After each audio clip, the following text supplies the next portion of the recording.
So here's the question I want to ask both of y'all, because eventually this kid is going to be on campus in Florida State, and fans are going to be going crazy. Right now,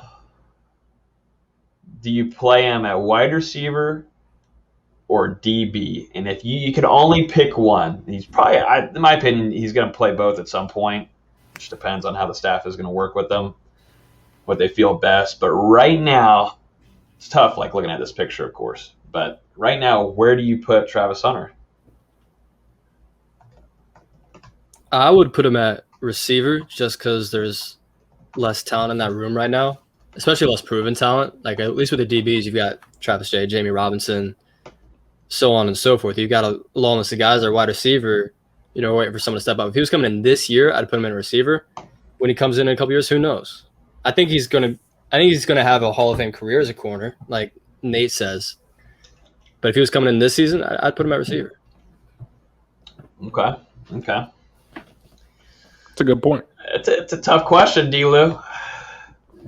I'd probably just go with defensive back because, you're going to get a guy who can go up like a wide receiver, but as a DB. And then, he can do everything that you need an elite college defensive back to do. And, you already said it, Logan, but, this is a guy – he's probably going to start at corner, and then he's going to get snaps at wide receiver and be able to contribute on offense. And, it's everything that we're seeing is leading up to him, probably having a knockout college career. I don't want to say it's a slam dunk, but, he does some crazy stuff. Look at this. Have you seen him dancing right here? Wait a second. Here you go. You'll like it. A little bit of little Michael Jackson. Come on, man. A little Michael Jackson. He's going to be a guy that's going to take huge advantage of the NIL stuff too. Oh my God. Yeah. No. When he gets to college, he's going to have his own brand. Yeah, he's going. If they get to the point where they can sell jerseys, his is going to fly. Because he's just that name. He's just that guy. Yeah. He's going to really take advantage of that stuff. He's created a whole trend for a lot of the guys doing recruiting visits across the country and them doing the same pose called the Trav. It's awesome.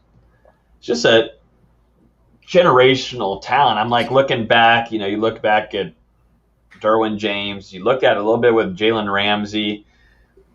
This guy's on a different level. It's obvious he's on a different level. It's just consistency. If there's pads on, if there's not pads on, what kind of competition he's facing. It doesn't really matter about who it is. He's going to dominate you. He likes to talk trash. He likes to have a good time. He has a stuffed animal that he brings to his games. And you would think, this kid's got a friggin' stuffed animal. I'm going to work him all day long. No, it's going to be the complete opposite. And he's probably going to score 3 touchdowns on you or pick you off. It's fun, and you like seeing this kind of energy. It kind of brings back that FSU swag kind of mentality. Bring back those vibes. Here he is with pads on, just looking back at everybody. Yeah. So he's a flashy guy, but he backs it up. So can't really say much about it. It's not like Juju. Juju. Oh. Whoa. What you talking about? All those TikTok dances. He's in the NFL. Dancing on people's logos and getting his head ripped off. Yeah, I wish. I'm saying though, Travis Hunter, he backs it up. There we go. We got to get the name of this. We need to get that stuffed animal on the pod. And then maybe we'll get then we get our interview, as long as we get the stuffed animal on.